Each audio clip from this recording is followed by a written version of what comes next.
team of part-time cricketers just humiliated a nation of 240 million. On a warm June evening in Dallas, Pakistan walked into a stadium expecting a warm-up and walked out buried in one of cricket's greatest upsets. And the man who dismantled them? He wasn't even a full-time player. June 6, 2024, Grand Prairie Stadium, Texas. The temperature hovers around 33 degrees. The outfield still smells of fresh American turf, and inside a modest ground built for minor league baseball, cricket is about to be rewritten. Pakistan, a two-time T20 World Cup finalist, ranked among the top sides on earth, are here for what everyone assumes will be routine business. The opponent? The United States of America. A team of software engineers, delivery drivers, and immigrant dreamers, most of whom hold day jobs. On paper, it is a mismatch of laughable proportions. By the end of the night, the paper will be torn to shreds. To understand the shock, you must understand the men wearing the American shirt. Their captain, Monank Patel, was born in Gujarat and worked in a New Jersey restaurant before cricket became viable.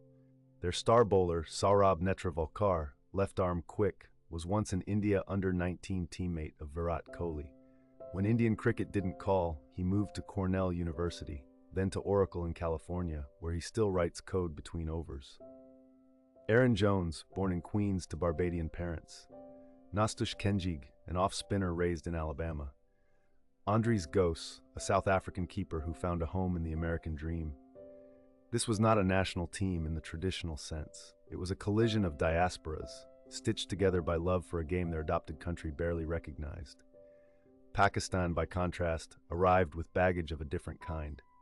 Babar Azam, one of the finest batters of his generation, was under fire back home.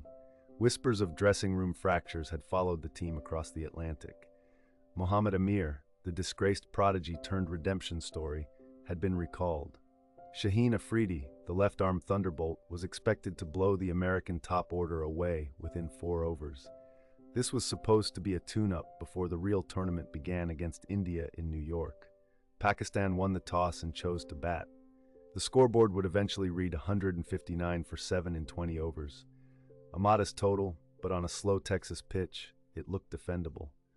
Babar anchored with 44, Shadab Khan chipped in, and when Pakistan walked off, the assumption in the commentary box was simple. This game is over, only the margin remains.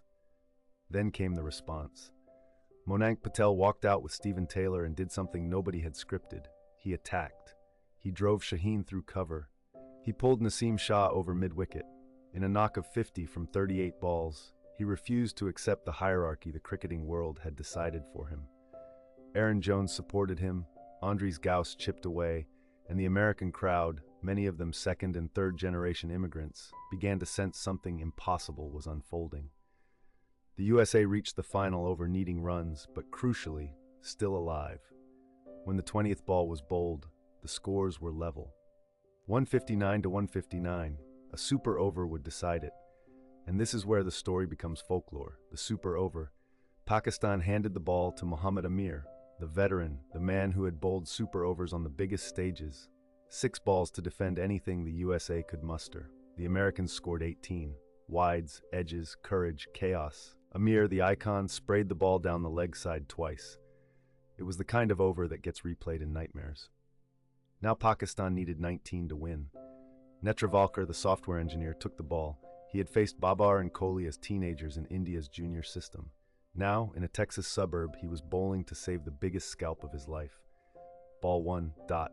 Ball 2, a wide. Ball 3, a boundary. But Netravalkar held his nerve, mixing Yorkers with slower balls, refusing to blink.